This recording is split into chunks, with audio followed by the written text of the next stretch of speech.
Welcome to the Executive Coaching Podcast, where executive coach Alicia Cowan will discuss leadership topics and coaching solutions to tackle the most difficult problems that keep you from leading your team to success.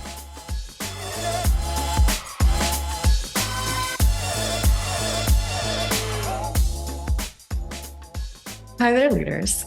It's Alicia Cowan, and I want to welcome you to episode number 41 of the Executive Coaching Podcast. Today, we are going to talk about a mid-year reset. It's June. We are in the thick and the heat of summer. School is out, and around the Cowan house, we are eagerly anticipating the finish of our pool. Because I'll tell you what, it's like, let's see, 90 degrees at 11:30 in the morning.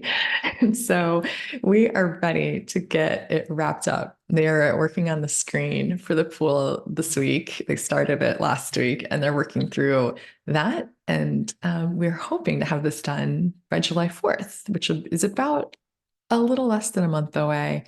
We have a really great friend that's coming to visit us. So we're hoping to be wrapped up in that pool, celebrating by the 4th, which is one of my absolute favorite holidays. So that's what's going around here. We have just the craziness of the vacation, holiday, summer season. So that's what's upon us. And as I am going through this season and really kicking off the start of summer, it made me think of a mid-year reset. The last episode 40 that I gave you, was all about rest. And I think similarly in this season, it's such a great time to rest and reflect. And so that's what this episode is going to be about. So hopefully you got a lot of good tips and tricks around rest and thinking about rest in the last episode. And now hopefully your brain is refreshed and ready for the topic of a potential mid-year reset. So it's hard to believe, half of 2024 is already behind us. And even just my saying that, I know being reminded of that as a senior leader, that might just strike fear in the hearts of you, some of you as leaders, as we really go into the start of a calendar year, typically with lots of enthusiasm and drive for our goals. And sometimes some of us get lost in the day-to-day as the months and the days kind of go by. We just get lost in the drift of things. And so I want to say that January does not have this monopoly on fresh starts. So for me, I think sometimes it's just seasonally, it's just so helpful to think about where we're at, and a great time to review progress about what we've achieved so far. And then we have options, and we can reconsider our vision for 2024, and possibly it could bring us to recommit to our previous goals. Maybe if you're a goal setter like I am, again, I don't do New Year's resolutions, but I do set goals for myself within a calendar year. And so if you're like me, you might want to recommit to those previous goals that you set for yourself. Or there's also a possibility that some of my clients recently have done, and they've revised their goals, and then they've committed to those new updated goals, because really where we started with the year, as we've been coaching together, their vision for their life and their vision for their careers have just completely changed from where they were at. So neither one is a bad thing. You can do either option, recommit or revise these goals. And so then you can take control, right? So this first 6 months of the year might have just flown by for you like they did for me, but there are still 6 months left in the back half of the year. So let's talk in this episode about how to get back on track, or how to get even on a track if maybe you didn't start the year with that complete vision that you had for 2024. And let's talk about how to have an amazing back half of the year. All right. So wherever you're at, I encourage you to listen in, and possibly if you want to try a mid-year reset, I'm going to give you some thought-provoking cues and questions to help you reflect on the year, and what has happened so far, and then plan to get what you want out of the back half and the second part of this calendar year. All right, so the first thing you want to try, an option here is, and where I encourage you to start with, is to number one, to celebrate success. And a question you can ask yourself, and you might want to just write this down either in your phone or like put pen to paper, is to answer the question, where are you already winning? What is the best thing that has happened to you in each month of this year so far? Okay, so two great questions. Either one's a really great option. And I encourage you to do this first. Before we dive into anything else, start with this question and really get your mindset into like, where am I winning? Why? As I've said so many times through this podcast before, it is so much easier to go into adjusting your goals from a place of strength and power and positivity rather than from disappointment. We have a negativity bias. Our brain just naturally can go there and have a tendency to focus on the negative portion of what we haven't done, or maybe where we're not hitting the mark in our goals. And it's really important to reset your mind and focus it and train it. Again, we're creating new neural pathways here. So really get your brain focused on where we're winning and pick out those things that you have done and that have gone well for you and write them down and memorialize it for yourself. I did this with a client, and we made sure that when she was in a high, and meaning she was really like in a positive place, we memorialized some of those thoughts for her because we knew inevitably as she goes down a path where, again, she set some really big goals for herself this year. What we did is we wrote down all the things, the positive encouragement she was getting from her direct reports and from her colleagues. And we memorialized it in a place that she could go back and reference it. And why it's so important to do this work is, number one, it does, again, get you in the right mindset when you're in the goal setting process of what's been going right. And it really changes the way that you feel and the way that you'll approach the goal setting. But it also does a really great thing for you when inevitably the brain in the future is, when it's going up against some tough goals, it's going to offer up an option of, this isn't good enough, or you're not good enough, or we're not doing a great job. And it's going to tell you some lies, as most brains do. And it's going to offer up some option of that. And when those times come up, you get to have some evidence, some actual evidence to counteract that.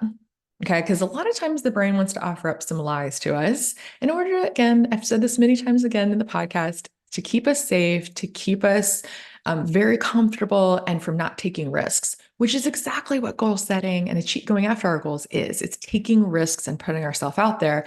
And inevitably, the brain might get a little freaked out by that. And it'll start to offer up some messages of, you're not good enough. And so why I say memorializing it will get you in that frame of mind. Again, one, when you're setting the goal, but two, when you're able, when times get tough, you can go back and reflect on it and say, I've got actual evidence that this is not true. Okay. And you could thank the brain for offering you up some form of safety, but then keep it moving, right? We go straight ahead and through that tough time and make sure that we know the difference between the brain offering us up a thought that is optional versus factual. All right. So where are you winning? So celebrate some successes and talk about what's going well for yourself so far this year. That's the first step. The second is to go back and reflect on how you've spent your time. A question that worked really well with one of my clients this year is, we talked about what her ideal week would look like. We had done the exercise of reflecting on her week and what was in her schedule on a regular cadence and a regular basis. She was feeling a little overwhelmed. She was feeling a little burnt out. She had a lot going on. And so we reflected on that. And then we asked the question, again, going forward, what would a perfect week, an ideal week look like? And what would be in that week? And it really was powerful in starting to to say no to certain things, to add certain things in, and really helped her shape and think about what things that she wanted to start and stop doing over the next few months. So really it helps prune out the things that weren't working and helps her focus on the right things that were working. The second question you could also ask here, as you're looking at like what your ideal week would look like and how you've spent your time, is to look at habits and just ask yourself, what habits do I need to establish in order to reach my goals for the year? Love this question, because whatever the goals are that you have for yourself, you'll have to establish habits in order to make them happen. So a goal is nothing more than just those small, easy steps that will be easy to digest. But over time, they're going to domino and add up into something much, much bigger, right? So the habit question is powerful. And a book I love and I love to reference all the time is the Atomic Habits book by James Clear. He's got an amazing app as well that helps you track habits. And I love it because it's so powerful in giving a lot of really practical tips on how to set habits up. So if you need some help with habits, a great book to put on your summer reading list for this year. And then the last couple questions that you can ask as you're reflecting on how you spent your time is, what has caused any delays in reaching your goals so far? And what roadblocks came up that need to be removed? And I want you to do this from a place that does not include judgment of you not being able to anticipate those goals or those roadblocks, but just reality. There are so many things that we don't always necessarily anticipate, even though they could be very predictable. So do this from a place of non-judgment on yourself and giving yourself grace to say, these roadblocks did come up, and I can anticipate similar roadblocks or these roadblocks to continue as we move forward. And then it just gives you a perspective on how do I want to tackle them and potentially take action to either mitigate or remove them altogether. All right, so that is reflecting on time. So the last piece then here is to go ahead and take a look at your vision and your goals and start to reflect on revisiting those goals that you set for yourself. So this step, when you're looking back and revisiting those goals that you set for yourself, ask the question if they're still aligned with your current vision for the year. Now, here's where it gets fun. You can say to yourself, it is okay if they are not aligned. And the answer is, they are absolutely not what I want to do for the back half of the year. It is okay as a human to change your mind. If that vision for your life and the rest of the year has changed, it's okay to pivot. As I mentioned, I've been working with a couple of clients this year, and it's been so interesting because what we started working together on and some of the goals that these clients had have completely shifted. And so the work that we've done together it's unearthed different questions and different thoughts and thought-provoking questions that have been brought up for them that's made them completely pivot their vision. And so after they've had some reflection and started to think through it, the vision and the mission and the goals for the rest of the year had to be changed along with that. So after, thinking through some of the questions that were, asked earlier. So like the question of what's your ideal week and what kind of work are you excited to do and what do you want to be doing with your time? You can really maybe start to see, what do I want to do and how do I want to reboot my goals or completely change them altogether? Okay. And I want during this step again to give yourself grace to change your mind. As a human, it is okay to pivot, and it's okay to take a guess at what you want to do and not know the answer. If it's going to work out perfectly or not, it's okay still to try. And again, this is a lot of the work that we did together with, again, these clients that I mentioned. Change can be really scary. And some of the goals that we want to go after feel, at times necessary. And, we might be socialized to go after some of the goals. Sometimes it's the promotion or more money and things like that. And sometimes that's not always in line with who and how you want to live your life. So give yourself that grace. It's okay to change your mind. It's okay to abort mission and then start to move towards a new direction and reset those goals. Again, I'm talking a lot about change. You might also decide that those goals are still in line, and that's great. If they still feel aligned to who you are and the direction that you want to head in, amazing. That's great. And you can absolutely continue on that path and decide how you want to move forward in taking action towards those goals. Even better, right?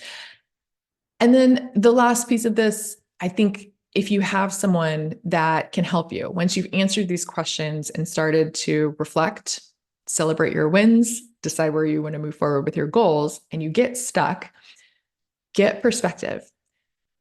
Preferably get perspective from somebody within your inner circle who you can trust and who can be really objective. Sometimes the ones that are in our inner circle that we love and we trust sometimes aren't always the most objective, and that's okay. That's perfectly fine. But think about the qualities that you want when you offer up your vision and where you want to head. Make sure you're getting perspective from someone with those qualities for you. And like I mentioned, if this is a situation where you don't have that person in your life, I am more than happy to help you talk through your goals and where you want to head. I do this work with clients, and it can be so powerful to work through really crafting not only the goals, but it's really crafting your future and where you want to be in whatever set of time frame that you've set up those goals for yourself. It can be very swift. It could be multi-year goals that you have ahead of you, but it really is setting up your future self and who you want to be.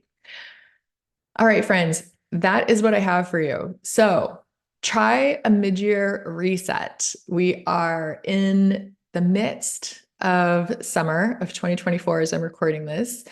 And so no matter really where you're at, you can do this for yourself. So take those cues, take those questions, celebrate your wins and your success, reflect on how you've been spending your time, and then reflect on the vision and the goals that you have. As always, I appreciate you listening. If you need any help, don't hesitate to reach out to me. You can reach out to me through my website. It's aliciacowan.coaching.com. It's ELISIAKEOWN coaching.com. And I would be so happy to connect. I love hearing from you as listeners. Thanks for listening, and we'll talk to you soon. Bye. Thanks for joining us for this episode of the Executive Coaching Podcast with Alicia Cowan. If you're ready to have an executive coach who's ready to help you lead your team to success, then book an introductory call at aliciacowancoaching.com/call.